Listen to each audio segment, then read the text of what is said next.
we're joined by Mary Mandarino, candidate for mayor in West Kelowna. You were a last-minute candidate. It looked like it was Gordon Milsom's, and then all of a sudden, boom, you came in there. Was that a plan to be so last-minute?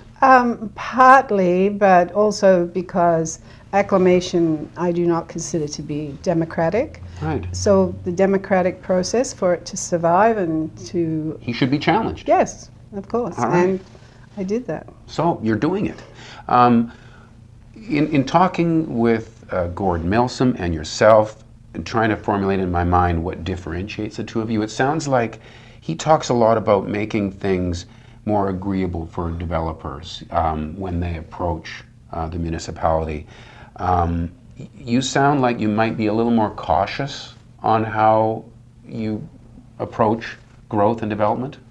I think we need to take a serious look at what we're doing with growth and development. We need to make sure that it's going to work because our infrastructure doesn't meet, it needs to be upgraded basically. Right. So to meet the needs of ongoing development, then we have to look at our infrastructure first and make sure that's in place so that the development then runs smoothly. Another area where the two of you have been sort of in opposition is he was very much in favor of a new civic center, and I take it you would be taking the approach that maybe that's too much, too soon? I agree. We're a 10-year-old community, or city, so to speak. We need to get everything into place that serves the general public and our citizens before we start building a civic center. So you would be content to carry on in the current arrangement, which is part of that recreational area at the foot of Mount Boucherie? I would. We also have a parcel of land. It's 11 acres behind, behind Bylands Nursery. Right, okay. And that is dedicated for works yard. So the city crew needs to have a place to do their work. They need, even if it was a temporary building and then put some office space there, we would be able to run some departments from that area. So you would envision a civic center at some point, but maybe take care of some infrastructure first. Absolutely. And basic needs of the staff that we've hired that need space to function and serve the public properly. Right. I think one thing you both agree on, the two candidates, is that you do have this legacy of a community that probably should have been incorporated years earlier, that you still got so many things to tick off on the infrastructure list. Correct.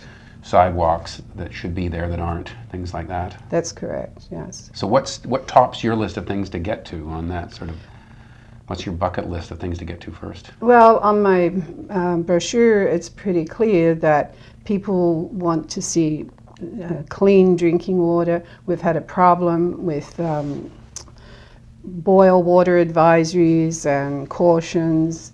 When we were served under Lakeview Irrigation District, we did have clean water. We didn't seem to have a problem with boil water advisories. But now, for some reason, the last 3 to 4 years, it's become a problem, an issue. So we need to address that first of all. I take it there is funding, provincial funding available, and a plan is sort of in place. Do you have any problem with the plans that you're seeing them moving forward with? No, I think they're sound and we need to move forward. That's the whole thing. We just have to move forward. Get it going. Stop talking about it and get it done. Correct.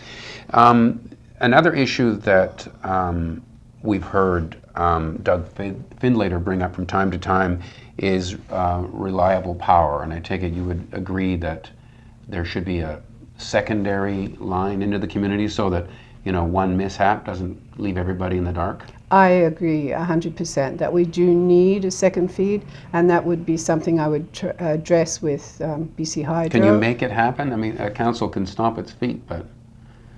I think with consultation, and I'm an activist at heart, so I'm pretty sure that there are ways that it can be done. Let's talk a little bit about Mary Mandarino, the person. You consider yourself an activist. Your background is you were a teacher. You've been back in Australia? In Australia, and I taught in Newcastle and in Revelstoke, and I taught at the YWAM base here in West Kelowna. And you're also involved in business? I am a successful businesswoman. I was a co-owner of a construction company and a development company, and now I have my own business, which is an RV park, a recreational vehicle park, and I have guests that come from all around the world.